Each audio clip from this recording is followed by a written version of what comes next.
혹시 매일 밤 화장실 때문에 깨는 일이 단순한 습관이 아니라 몸이 먼저 보내는 조용한 신호일 수 있다는 사실 알고 계셨습니까? 야간료를 단순히 나이 탓으로만 넘겨서는 안 됩니다.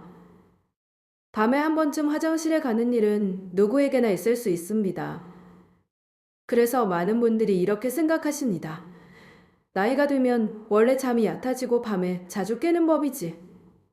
화장실 좀 가는 게 뭐 그리 큰일이겠어. 하지만 바로 이 익숙한 생각 때문에 몸이 보내는 중요한 신호를 놓치는 경우가 적지 않습니다. 야간료는 단순한 불편이 아닐 수 있습니다. 물론 모든 야간료가 곧바로 질환을 의미하는 것은 아닙니다. 하지만 밤에 반복적으로 잠에서 깨서 화장실을 가는 현상은 신장 기능 변화와 관련이 있을 수도 있고, 나이가 들면서 줄어드는 항인료 호르몬의 영향일 수도 있으며, 방광이 예민해진 상태나 수면의 질이 떨어지는 문제와 함께 나타날 수도 있습니다. 즉, 몸의 여러 기능이 예전같이 않다는 신호가 밤중 배뇨라는 형태로 먼저 드러나는 경우가 있다는 뜻입니다. 문제는 많은 분들이 이것을 너무 오래 참고 견딘다는 데 있습니다. 특히 60대 이후에는 피로감이나 잦은 각성 밤중 배뇨 같은 변화를 그저 세월의 흐름으로 받아들이기 쉽습니다. 하지만 자다가 여러 번 깨는 일이 반복되면 단순히 잠을 설친다는 수준에서 끝나지 않습니다. 다음 날 피로가 쉽게 쌓이고 낮 동안 집중력이 떨어질 수 있으며 기분이 예민해지고 일상의 리듬이 무너질 수도 있습니다. 밤에 깊이 자지 못하면 몸이 회복할 시간도 줄어들기 때문에 체력 저하가 더 빨리 느껴질 수 있습니다. 결국 야간류는 화장실 문제 하나로 끝나는 것이 아니라 수면과 기력 생활의 안정감까지 함께 흔들 수 있는 문제입니다. 더 주의해야 할 점은 많은 분들이 적절한 관리의 대상이 될 수 있는데도 포기한 채 지내고 있다는 사실입니다. 밤에 두 번, 세 번 깨는 일을 당연하게 여기고, 원래 나이 들면 다 그렇다고 생각하며 넘겨버리는 경우가 많습니다. 하지만 몸의 변화는 원인을 이해하고 생활 습관을 조정하는 것만으로도 나아질 가능성을 기대해 볼 수 있습니다. 물을 마시는 시간과 양을 조절하는 것, 저녁 식사 습관을 바꾸는 것, 카페인과 음주를 점검하는 것, 수면 환경을 정리하는 것, 이런 작은 변화들이 생각보다 큰 차이를 만들 수 있습니다. 중요한 것은 참고 버티는 것이 아니라 왜 이런 일이 생기는지 제대로 이해하는 것입니다. 이 글이 처음부터 강한 경각심을 주는 이유도 바로 여기에 있습니다. 괜히 겁을 주기 위해서가 아닙니다. 너무 익숙해서 오히려 놓치기 쉬운 증상을 다시 보게 만들기 위해서입니다. 야간료는 부끄러운 일도 아니고 그냥 참아야 하는 노화의 일부도 아닙니다. 몸이 보내는 변화를 더 일찍 알아차리고 생활을 돌아보라는 신호일 수 있습니다. 오늘 이 이야기를 통해 꼭 기억하셨으면 합니다. 밤에 자주 깨는 일을 당연하게 넘기지 마십시오. 그 불편함 뒤에는 몸이 조용히 보내고 있는 이유가 있을 수 있습니다. 그리고 그 이유를 이해하는 순간부터 관리의 시작도 함께 가능해집니다. 그렇다면 왜 이런 일이 생기는 것일까요? 왜 어떤 분들은 저녁에 물을 많이 마시지 않았는데도 밤마다 두세 번씩 깨서 화장실을 가게 되는 것일까요? 여기서 꼭 알아두셔야 할 중요한 원인이 하나 있습니다. 바로 밤에 소변의 양을 조절해주는 몸의 기능이 예전 같지 않을 수 있다는 점입니다. 우리 몸은 원래 밤이 되면 낮과는 조금 다르게 움직입니다. 낮에는 활동을 많이 하기 때문에 수분을 받아들이고 내보내는 흐름이 비교적 활발합니다. 하지만 밤이 되면 상황이 달라집니다. 몸은 쉬어야 하고 뇌도 깊은 잠을 통해 회복해야 하며 장기들도 불필요한 소모를 줄이는 방향으로 바뀌어야 합니다. 이때 매우 중요한 역할을 하는 것이 바로 항인효 호르몬입니다. 이 호르몬은 쉽게 말해 지금은 밤이니 소변을 너무 많이 만들지 말라고 몸에 신호를 보내는 역할을 합니다. 덕분에 우리는 잠을 자는 동안 몇 시간씩 깨지 않고 휴식을 취할 수 있습니다. 그런데 나이가 들수록 이 조절이 조금씩 약해질 수 있습니다. 낮과 밤을 구분해서 수분 배출을 조절하던 리듬이 예전만큼 또렷하지 않게 되는 것입니다. 그러면 신장은 밤에도 낮처럼 계속 소변을 만들게 되고 몸은 쉬고 싶어도 방광은 작고 신호를 보내게 됩니다. 결국 잠을 자다가 다시 깨고 화장실에 가게 되는 일이 반복될 수 있습니다. 많은 분들이 이 상황을 단순히 방광이 약해졌다고만 생각하시지만 사실은 그보다 앞단에 있는 조절 시스템의 변화가 함께 작용하고 있을 가능성이 있습니다. 이 부분을 조금 더 쉽게 말씀드리겠습니다. 원래는 뇌가 밤이 되면 신장에게 이제는 소변 생산을 줄이라고 조용히 지시를 내려야 합니다. 그런데 그 신호가 약해지면 신장은 밤인지 낮인지 구분하지 못한 채 계속 일하게 됩니다. 마치 밤이 되었는데도 공장의 불이 꺼지지 않고 계속 돌아가는 것과 비슷합니다. 그러니 평소에 물을 아주 많이 마시지 않았는데도 새벽에 소변이 차고 특히 깊이 잠들어야 할 시간에 자꾸 눈이 떠지는 일이 생길 수 있는 것입니다. 그래서 어떤 분들은 유독 새벽 2시에서 4시 사이에 자주 깨는 경험을 하십니다. 이 시간대는 몸이 깊은 휴식을 유지해야 하는 중요한 구간인데 소변 생성 조절이 충분히 이루어지지 않으면 방광 자극이 커지고 잠이 끊기기 쉬워질 수 있습니다. 한번 깨고 나면 다시 잠들기 어려워지는 분들도 많습니다. 그러면 단순히 밤에 화장실을 다녀오는 문제를 넘어 수면의 질 전체가 흔들리게 됩니다. 아침에 일어나도 개운하지 않고, 낮 동안 피곤하고, 집중이 잘 안 되고, 몸이 무겁게 느껴지는 이유도 여기에 있을 수 있습니다. 중요한 것은 야간류를 단순한 방광 문제 하나로만 보면 놓치는 부분이 많다는 점입니다. 우리 몸은 뇌와 호르몬과 신장이 따로 움직이는 것이 아니라 서로 연결된 하나의 흐름으로 작동합니다. 밤중 배뇨가 잦다는 것은 단지 소변이 많이 찼다는 의미가 아니라 밤에 소변 생성을 줄여야 할 생리적 리듬이 약해졌다는 신호일 수도 있습니다. 바로 이 점을 이해해야 이후에 나오는 수분 조절과 저녁 습관 점검 생활 관리 방법들도 왜 중요한지 자연스럽게 보이기 시작합니다. 결국 야간류의 본질은 단순히 밤에 화장실을 자주 가는 불편함에만 있지 않습니다. 나이가 들면서 밤의 조절 기능이 조금씩 흔들리고 있다는 몸의 변화가 먼저 나타나는 것일 수 있습니다. 그래서 이 문제를 가볍게 넘기기보다 내 몸의 리듬이 어떻게 달라지고 있는지 차분히 살펴보는 것이 중요합니다. 이제부터는 바로 그 조절 기능을 어떻게 도와줄 수 있는지, 그리고 생활 속에서 무엇을 바꾸면 밤의 부담을 조금이라도 줄일 수 있는지 하나씩 이어서 살펴보겠습니다. 그렇다면 여기서 한 가지 궁금한 점이 생깁니다. 밤에 소변을 줄여주는 조절 기능이 약해졌다는 것은 알겠는데, 왜 어떤 분들은 저녁에 물을 조금만 마셔도 밤새 여러 번 깨고, 또 어떤 분들은 물을 많이 마셔도 상대적으로 덜 불편할까요? 이 차이를 이해하려면 이제 신장이 나이를 먹으면서 수분을 다루는 방식이 어떻게 달라지는지를 함께 살펴봐야 합니다. 많은 분들이 밤에 화장실을 덜 가기 위해 가장 먼저 하는 일이 있습니다. 저녁이 되면 물을 거의 마시지 않는 것입니다. 반대로 분들은 건강을 위해 물은 무조건 많이 마셔야 한다고 생각해서 저녁 늦게까지 계속 물을 드시기도 합니다.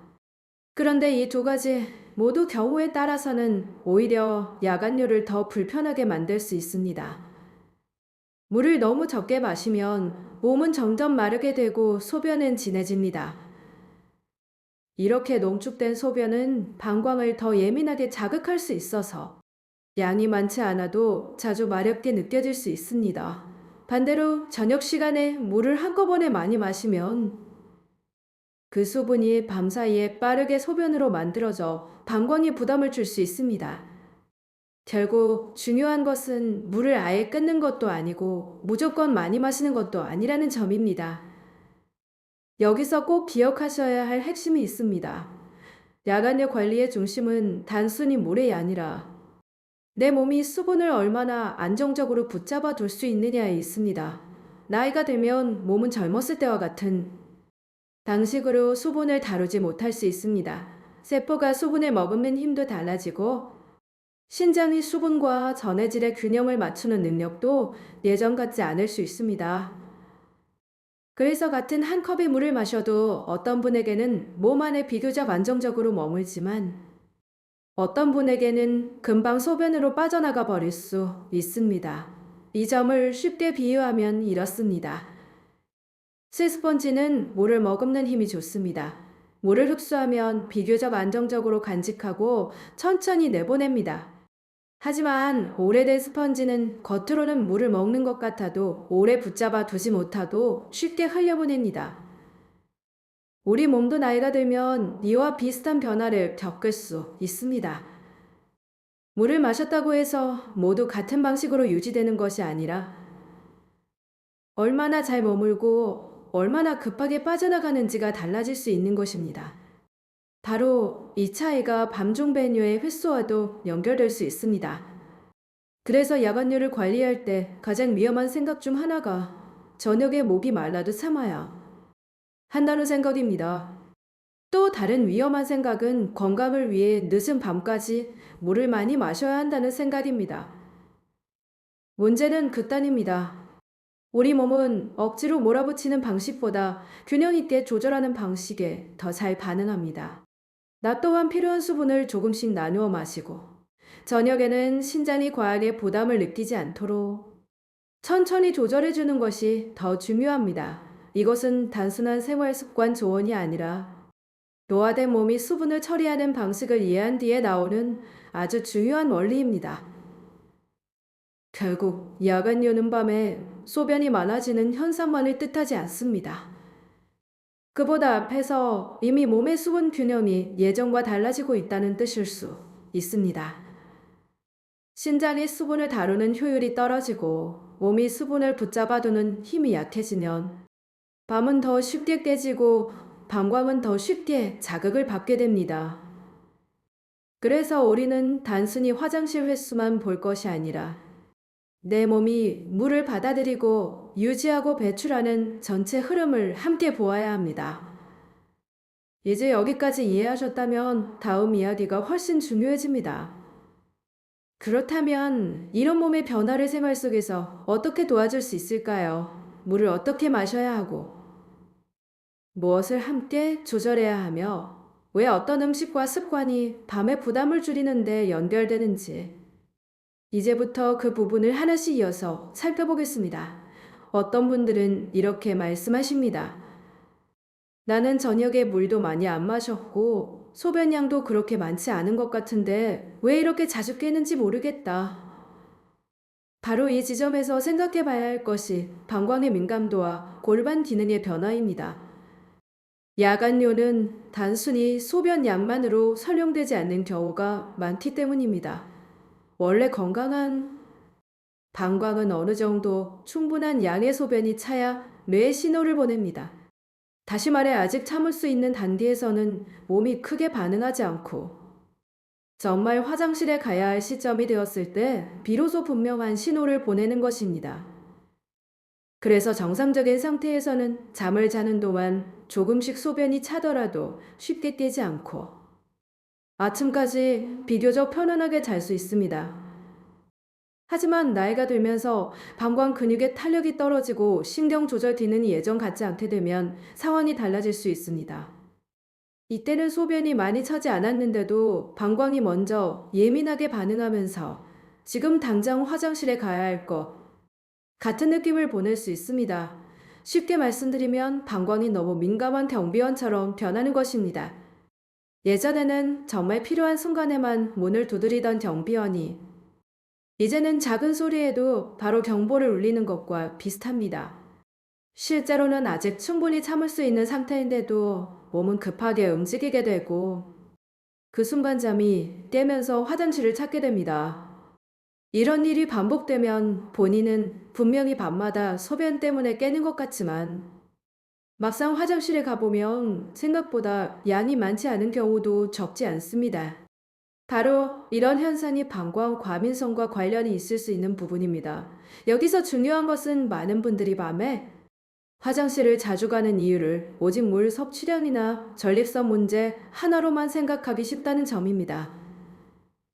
물론 그런 요인도 살펴봐야 할 수 있습니다. 하지만 그것만으로 모든 야간일을 설명할 수는 없습니다.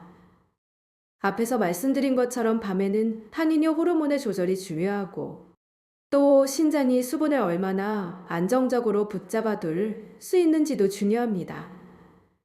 그런데 여기에 더해 방광까지 예민해져 있으면 밤에 만들어지는 소변 양이 많지 않아도 자주 깨는 상황이 생길 수 있습니다. 즉, 야간뇨는 한 가지 이유만으로 생기는 단순한 문제가 아니라 여러 기능이 동시에 조금씩 달라지면서 나타나는 복합적인 변화라고 이해하는 것이 훨씬 자연스럽습니다. 정리해보면 흐름은 이렇습니다. 첫째로 밤에 소변 생성을 줄여야 하는 조절 신호가 예전보다 약해질 수 있습니다. 둘째로 몸과 신장이 수분을 붙잡아 두는 힘이 떨어져 같은 물도 더 쉽게 빠져나갈 수 있습니다. 셋째로 방광은 적은 양의 소변에도 민감하게 반응하면서 잠을 깨울 수 있습니다. 이 세 가지가 겹치면 어떤 분은 저녁에 물을 조금만 마셔도 밤새 여러 번 깨고 또 어떤 분은 실제 소변 양이 많지 않은데도 계속 화장실을 가게 되는 것입니다. 그래서 단순히 나는 물을 많이 마셔서 그렇다. 아니면 방광이 약해서 그렇다. 이렇게 하나의 이유로만 결론을 내리면 중요한 부분을 놓칠 수 있습니다. 이 대목에서 스스로 가볍게 점검해 보는 것도 도움이 됩니다. 밤에 깼을 때 정말 소변량이 많은지, 아니면 마려운 느낌은 강했지만 양은 생각보다 적었는지 떠올려 보시는 것입니다. 또 마려운 느낌이 왔을 때 잠깐이라도 참을 수 있는지, 아니면 바로 급하게 움직여야 하는지도 살펴볼 수 있습니다. 이런 점검은 스스로를 진단하라는 뜻이 아니라 내 몸이 어떤 방식으로 반응하고 있는지를 이해하는 데 도움을 주기 위한 것입니다. 막연히 불안해하기보다 내 증상의 패턴을 차분히 보는 것이 훨씬 중요합니다. 결국 이 글이 말하는 핵심은 분명합니다. 야간뇨는 하나의 원인으로 설명되는 단순한 현상이 아니라 노화에 따라 밤의 조절 기능 전체가 달라지면서 나타나는 변화일 수 있다는 것입니다. 그러니 이제부터는 단순히 횟수만 세는 것이 아니라 이 복합적인 흐름을 어떻게 생활 속에서 완화할 수 있는지 살펴보아야 합니다. 바로 다음 내용에서 그 부분이 더욱 중요해집니다. 그렇다면 이런 변화를 가진 몸에 우리는 어떤 방식으로 도움을 줄 수 있을까요? 이제 그 실질적인 생활 관리의 핵심으로 넘어가 보겠습니다. 그렇다면 이제 가장 중요한 질문이 남습니다. 밤의 조절 기능이 약해지고 신장이 수분을 붙잡는 힘도 예전 같지 않으며 방광까지 예민해져 있다면 우리는 생활 속에서 무엇을 할 수 있을까요? 여기서 업무는 아주 흥미로운 하나의 생활 전략을 제시합니다. 바로 잠들기 전 너무 차갑지 않은 물을 소량 천천히 마시며 몸의 긴장을 낮추는 방식입니다. 일부에서는 여기에 전해질 균형을 함께 고려하려는 취지로 아주 소량의 미네랄 성분을 떠올리기도 하고 또 어떤 경우에는 가벼운 간식과 함께 저녁 흐름을 안정시키려는 접근을 말하기도 합니다. 이 방법이 눈에 띄는 이유는 단순히 무엇을 먹으면 좋다는 식의 이야기로 던져지지 않기 때문입니다. 앞에서 말씀드린 세 가지 원인과 연결해서 설명된다는 점이 중요합니다. 원문은 이 흐름을 하나의 만능 비법처럼 말하지 않습니다. 오히려 몸의 밤 리듬을 조금 더 편안하게 도와주는 생활 습관의 한 가지로 소개합니다. 즉 이것은 약을 대신하는 방식이 아니라 몸이 밤에 무리하지 않도록 돕는 보조적인 관리 방법으로 이해해야 합니다. 먼저 너무 차갑지 않은 물이 중요하게 언급되는 이유가 있습니다. 밤이 가까워질수록 몸은 편안하게 이완되어야 하고 배와 하복부도 차갑지 않은 상태를 유지하는 것이 좋습니다. 찬물을 급하게 마시면 속이 놀라거나 방광에 민감한 분들에서는 불편감을 더 느낄 수 있습니다. 반면 적당한 온도의 물을 천천히 마시는 습관은 몸을 부드럽게 안정시키고 마시는 과정 자체도 천천히 이루어지게 도와줄 수 있습니다. 이 점이 의외로 중요합니다.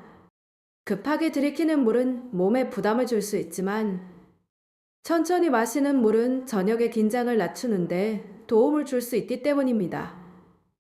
여기서 꼭 조심해서 이해하셔야 할 부분이 있습니다. 일부 재료를 더하는 방식은 사람에 따라 다르게 느껴질 수 있고 누구에게나 똑같이 맞는 정답처럼 받아들여서는 안 됩니다. 특히 소금 성분이나 단맛이 들어가는 재료는 신장 질환, 고혈압, 당뇨 부종이 있는 분들에게는 부담이 될 수 있기 때문에 임의로 진하게 타거나 습관처럼 반복하기보다 자신의 상태를 먼저 살피는 것이 중요합니다. 원문이 말하는 핵심도 많이 넣어서 강하게 작용시키라는 뜻이 아니라 몸이 저녁 시간에 무리하지 않도록 아주 신중하게 접근해야 한다는 쪽에 더 가깝습니다. 앞에서 말씀드린 것처럼 밤의 배뇨 조절은 방법만의 문제가 아니라 뇌와 호르몬과 신장이 함께 연결된 문제입니다. 그래서 저녁 시간에는 무엇을 많이 더하기보다 몸을 차갑게 하지 않고 과하게 자극하지 않으며 천천히 받아들일 수 있는 흐름을 만드는 것이 더 중요할 수 있습니다. 물론 이건 역시 모든 사람에게 똑같이 맞는다고 단정하는 내용은 아닙니다. 개인의 건강 상태와 식습관에 따라 다르게 느껴질 수 있기 때문에 자신의 상태를 살피면서 신중하게 접근하는 것이 중요합니다. 이 방법에서 또 하나 중요한 것은 순서와 속도입니다. 원문은 물의 온도와 양, 그리고 천천히 마시는 방식까지 비교적 구체적으로 안내합니다. 그 이유는 간단합니다.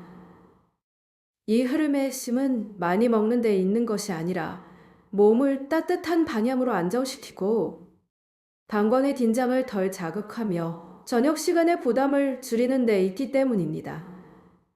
즉, 급하게 먹고 마시는 것이 아니라 몸이 편안하게 받아들일 수 있는 방식으로 저녁의 흐름을 정리해주는 것이 중요하다는 뜻입니다. 결국 이 대목에서 가장 중요하게 받아들여야 할 메시지는 분명합니다.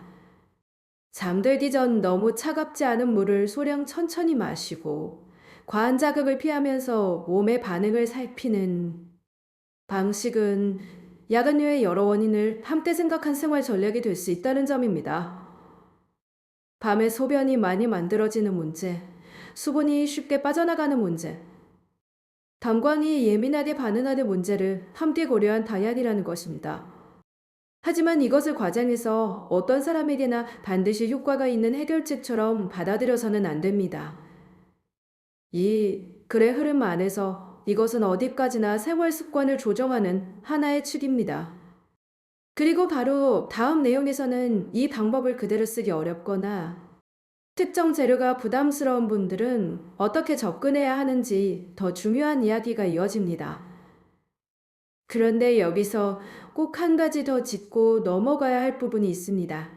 앞서 말씀드린 방법이 도움이 될 수 있는 분들도 있겠지만 모든 사람이 같은 방식으로 접근할 수 있는 것은 아닙니다.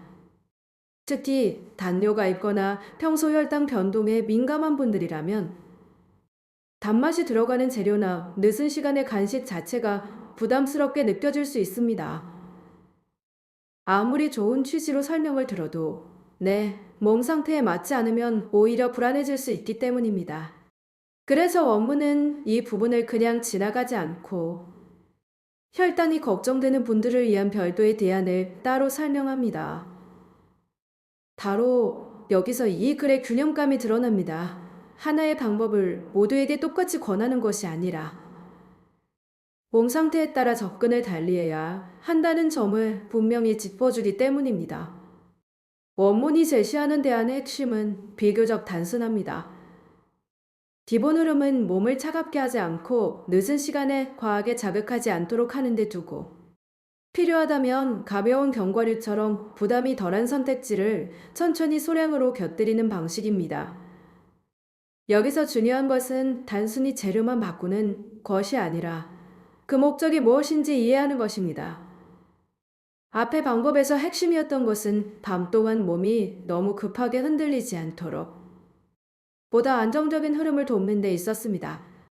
그런데 혈당을 신경 써야 하는 분들에게는 같은 목적을 다른 방식으로 접근하는 것이 더 현실적일 수 있습니다. 그래서 원문은 아몬드 같은 견과류를 하나의 예시로 떠올릴 수 있다는 취지로 설명합니다. 왜 하필 이런 선택지가 언급될 수 있을까요? 이 부분도 원문은 비교적 분명하게 설명합니다. 견과류에는 지방과 미네랄 성분이 들어있어 사람에 따라서는 밤 시간대에 몸이 조금 더 안정적인 상태를 유지하는 데 도움이 돼 수 있다고 여겨지기 때문입니다. 또한 천천히 씹어 먹는 과정 자체가 급하게 먹는 습관을 줄여주고 잠들기 전 몸의 긴장을 낮추는 데도 연결될 수 있습니다. 무엇보다 혈당이 예민한 분들의 경우 밤중에 느껴지는 불편함이 단지 소변 때문만은 아닐 수 있다는 점이 중요합니다. 새벽 시간대에 혈당 변화가 몸을 깨우는데 영향을 줄 수도 있기 때문입니다. 즉, 어떤 분은 방광 때문에 깬다고 생각하지만 실제로는 혈당의 흔들림과 수면의 질 저하가 함께 작용하고 있을 수도 있다는 것입니다. 바로 이 지점에서 원문은 야간류를 정말 입체적으로 바라봅니다. 앞에서 이미 말씀드린 것처럼 야간류는 항이뇨 호르몬의 변화, 신장의 수분 조절 저하, 방광 과민성이라는 세 가지 축이 함께 얽혀있는 문제로 설명되었습니다. 그런데 여기서 끝나는 것이 아니라 사람에 따라서는 혈당과 수면의 흐름까지 함께 봐야 한다는 방향으로 한 걸음 더 나아갑니다. 이렇게 되면 이제 야간류는 단순히 밤에 화장실을 몇 번 가느냐의 문제가 아니라 내 몸 전체의 밤 리듬이 얼마나 안정적으로 유지되느냐의 문제로 보이기 시작합니다. 그리고 바로 그렇기 때문에 관리 방법도 사람마다 조금씩 달라져야 합니다. 원문이 견과류의 양을 지나치게 늘리기보다 소량으로 신중하게 보라는 취지를 담고 있는 이유도 여기에 있습니다. 막연하게 무엇을 먹으면 좋다고 말하는 것이 아니라 실제로 따라해 볼 수 있는 수준에서 몸의 반응을 살피라는 뜻에 더 가깝습니다. 다만 이 부분 역시 꼭 기억하셔야 합니다. 정해진 숫자 자체가 절대적인 기준이라는 뜻은 아닙니다. 중요한 것은 많이 먹는 것이 아니라 내 몸에 무리가 가지 않는 범위에서 천천히 반응을 살피는 것입니다. 평소 소화 상태는 어떤지, 늦은 밤 견과류가 부담스럽지는 않은지, 혈당 변화에 민감하지는 않은지 이런 점들을 함께 살피면서 조절하는 것이 더 중요합니다. 또한 원문은 아몬드를 먹는 방식도 대충 넘기지 않습니다. 그냥 급하게 삼키듯 먹는 것이 아니라 천천히 꼭꼭 씹는 과정을 강조합니다. 이것은 단순한 습관의 문제가 아닙니다. 씹는 시간 자체가 몸을 천천히 가라앉히는 과정이 될 수 있고 급한 식습관을 줄이는데도 도움이 될 수 있기 때문입니다. 필요에 따라서는 다른 견과류를 생각해 볼 수도 있겠지만 그 역시 개인의 상태와 소화 능력, 식습관을 함께 고려해야 합니다. 처음 시도해보는 분이라면 자신의 반응을 무심코 넘기지 말고 몸이 어떻게 느끼는지 차분히 살펴보는 태도가 필요합니다. 결국 이 부분이 보여주는 가장 중요한 메시지는 분명합니다. 같은 야간류라고 해도 모든 사람의 몸 상태는 같지 않다는 것입니다. 누구에게는 어떤 재료가 부담이 없을 수 있지만 누구에게는 혈당이나 소화 문제 때문에 더 신중해야 할 수 있습니다. 그래서 생활 관리도 하나의 공식을 외우듯 따라가는 것이 아니라 기본 원리를 이해한 뒤 내 몸에 맞게 조절하는 방향으로 가야 합니다. 바로 이런 점 때문에 이 글은 단순한 건강, 상식의 나열이 아니라 실제로 시청자가 자신의 상태를 대입해보며 적용해 볼 수 있는 실전형 내용이 됩니다. 그리고 이제 마지막으로 더 중요한 부분이 남아 있습니다. 아무리 생활 습관을 잘 조절해도 낮 동안의 물 섭취 방식과 카페인 저녁 식사 운동, 그리고 꼭 병원을 고려해야 하는 신호들을 함께 보지 않으면 반쪽짜리 관리에 머물 수 있습니다. 이제 다음 내용에서는 바로 그 마지막 핵심을 이어서 살펴보겠습니다. 그렇다면 이제 마지막으로 꼭 정리해야 할 핵심이 있습니다. 앞에서 우리는 야간뇨를 단순한 불편으로만 볼 수 없다는 점부터 시작해서 담의 조절 기능을 담당하는 한인녀, 호르몬의 변화, 나이가 들면서 달라지는 신장의 수분 조절 능력, 적은 양의 소변에도 예민하게 반응할 수 있는 방광의 민감성, 그리고 사람에 따라 혈당과 수면의 흐름까지 함께 살펴야 한다는 점을 차례대로 살펴보았습니다. 그런데 여기서 정말 중요한 것은 밤에 무엇을 마시고 무엇을 먹을지 한 가지만 바꾼다고 해서 모든 것이 해결되지는 않는다는 사실입니다. 야간뇨는 밤의 문제가 아니라 하루 전체의 리듬과 연결된 문제일 수 있기 때문입니다. 많은 분들이 밤에만 신경을 씁니다. 잠들기 전에 물을 마실까 말까? 무엇을 먹어야 할까? 어떤 방법이 도움이 될까? 물론 이런 부분도 중요합니다. 하지만 난 동안의 습관이 그대로인데 밤만 바꾸려고 하면 원하는 만큼의 변화를 느끼기 어려울 수 있습니다. 원문이 마지막에서 낮의 습관을 함께 강조하는 이유가 바로 여기에 있습니다. 우리 몸은 하루 종일 이어지는 흐름 속에서 움직입니다. 낮 동안 카페인을 많이 마시고 저녁 식사가 늦고 짜며 물을 밤에 몰아서 마시고 몸을 거의 움직이지 않는 생활을 하다가 밤에만 갑자기 편안하게 쉬기를 기대하는 것은 쉽지 않습니다. 그래서 야간류를 줄이기 위해서는 밤의 대처뿐 아니라 낮의 습관부터 함께 돌아보아야 합니다. 예를 들어 카페인은 많은 분들이 가볍게 생각하지만 늦은 시간에 커피나 진한 차는 생각보다 오래 몸에 영향을 남길 수 있습니다. 저녁이 가까워질수록 몸은 진정되고 안정되어야 하는데 카페인이 그 흐름을 방해하면 잠이 얕아지고 방광 자극도 예민해질 수 있습니다. 저녁 식사도 마찬가지입니다. 너무 늦은 시간에 무겁고 짠 음식을 먹으면 밤 동안 몸이 쉴 시간이 줄어들고 수분 균형도 흔들릴 수 있습니다. 술 역시 잠이 잘 오는 것처럼 느껴질 수 있지만 실제로는 수면의 질을 떨어뜨리고 밤중 각성을 더 만들 수 있습니다.